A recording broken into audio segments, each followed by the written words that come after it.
agree with John on that. Are the numbers really right? The numbers that are bandied about during a political kind of sales pitch, if you will, might not be the actual numbers. I mean, I could write a projection and say next year is going to be a great year for Dave Fiebig, but it might not necessarily be based in reality. I think that our money, that we need to operate our government, should be at a minimum.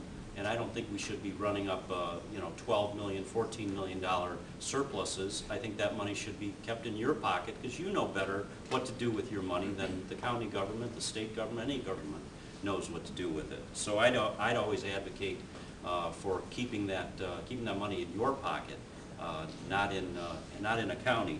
I think defining the roles of government and the roles that we have, that we must do, is another important thing that we're going to be able to look at that, Bob. If we elect the right people in there, people with the management degrees, with the background that run their own business, they understand the bottom line like you run your own business, I do. We understand how to make a bottom line. You understand you've got income, yes, and you can usually do fine with that, but what are your expenditures? And you're always looking to define what must I spend, what can I get away with not spending right now. So that's the kind of approach that we're looking for. I don't think any of us have all the answers right now to these numbers and that, because we're not privy to them. But the point is who are you going to get in there that's going to be able to understand, going to be able to work with that? Somebody who's been involved with the finance in the city and in a turnaround situation where we were being unauditable in our city to where we now have an unqualified opinion, which is just about the highest level that you can get. It is the highest level you can get. There was one little minor thing that they cited, and in fact we corrected that in the last council meeting on Thursday. So I would expect the very next audit to be absolutely perfect, and I think that's a great track record that I can bring to the table for you. Thank you. We're going to go over to the other side here. Yes, sir. We're all candidates for Lane County Commissioner. I've heard a lot of political rhetoric up to this point. I've heard things to the effect that we can't get public records to sit there and review, and not just listen to people talk about the budget. So my direct question is, who has looked at the budget? Who has been to the county commissioner meetings? And who has looked at the projections for the next 6 months that have been submitted to the state? I have seen those records. I have reviewed those records, and I'd like to hear some input from the candidates. In fact, some of the candidates haven't even responded to the questions that you have submitted, all right, that we're supposed to submit for today.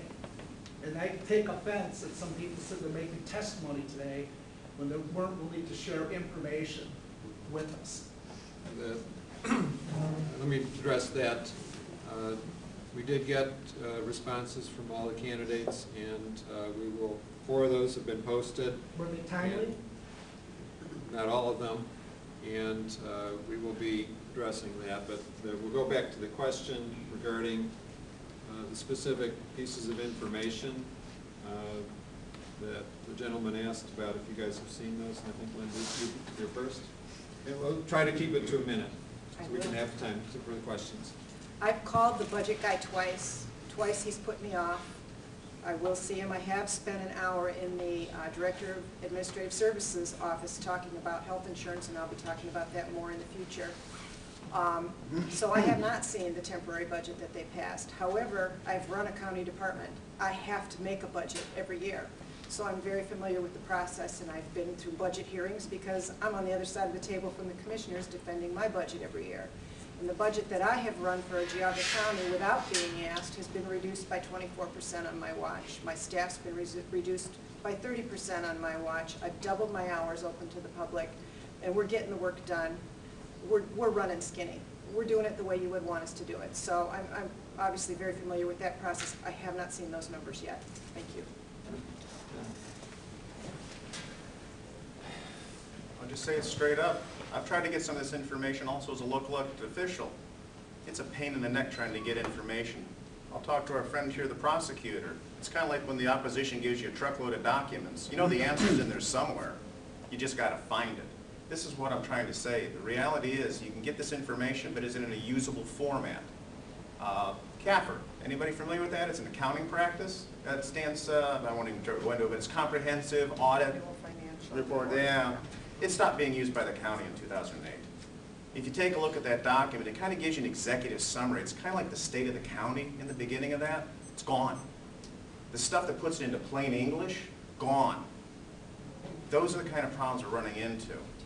It's not rhetoric. The reality is, yeah, they put the information out there as they are statutorily required to. That's another way of saying the bare freaking minimum. Excuse my anger on that, but the reality is they're setting us all up for failure. And the quickest way to hide things is do the minimum, don't talk about this, don't talk about that, and hopefully somebody will focus on something absolutely outrageous so you don't focus on where the real problems are. So you're right, there is a lot of rhetoric, but it's not coming from us, it's coming from on high. Thank you. And I have downloaded the CAFR that John just mentioned, and I have reviewed it. I've been to a county commissioners meeting, but unlike some of the folks that are here, I did not know that I was running for county commissioner until not that long ago. So no, obviously my sights were on my local government and what I was doing there. That was the most important thing. And I'll take the heat for missing the deadline. I sent Thursday my answers along with an apology, but there was a death in my family, immediately followed with a serious illness. So to say I was a little distracted is, I hope you can forgive me for that. But I have done what I can up to this point. I do plan to continue the work and would welcome any discussion that you want to have about any of the issues that you want to bring to my attention. This is what it's all about, is feedback and listening, because you can't lead if you don't listen and learn, and I'm all about that. Thanks. The CAFR, as John was talking about, they have looked at it, have looked at their audits that are posted, that are easy to get hold of. Now, I did ask for the budgets. I asked time and time again. I finally did get them for 10, 9, 8, and 7.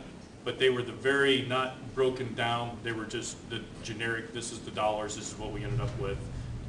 60 million at the year, 59 million at the year.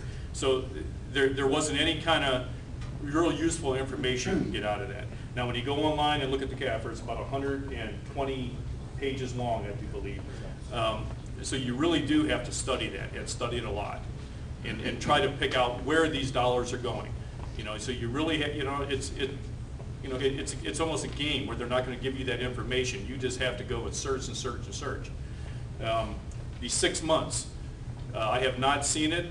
The only one that I have seen so far is the one that the commissioners do not have direct, it just goes through their office, which goes through the engineer's office and all the other, the monies that flow through the county office that they just, have to give out for grants, which is about $220 million, by the way. There's a lot of money that flows through that office.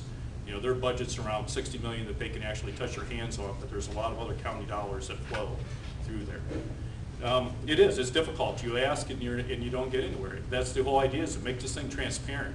Open it up to people, put the information online, so it's not like it's a hidden gate. We're going to take time for 2 more questions, and so on this side, Beth. Hey, Howard. You guys did a great job. Thanks for coming. This is very invigorating and energetic. I've been to many county meetings. Come back to Lynch. I've come up butting heads with wonderful Mr. Commissioner Troy many times, and he has been known to say that the county government level is nothing but an extension of a state agency. Now, those fighting words, if you ask me, but what do you think about a statement like that? And if you agree or if you don't, you tell me why. Thank you. John's turn. Oh boy. Well, let's just get right down to it. No, I do not believe that the county is an extension of the state. We're, if nothing else, an interface between the local governments and the state, and perhaps even the federal government.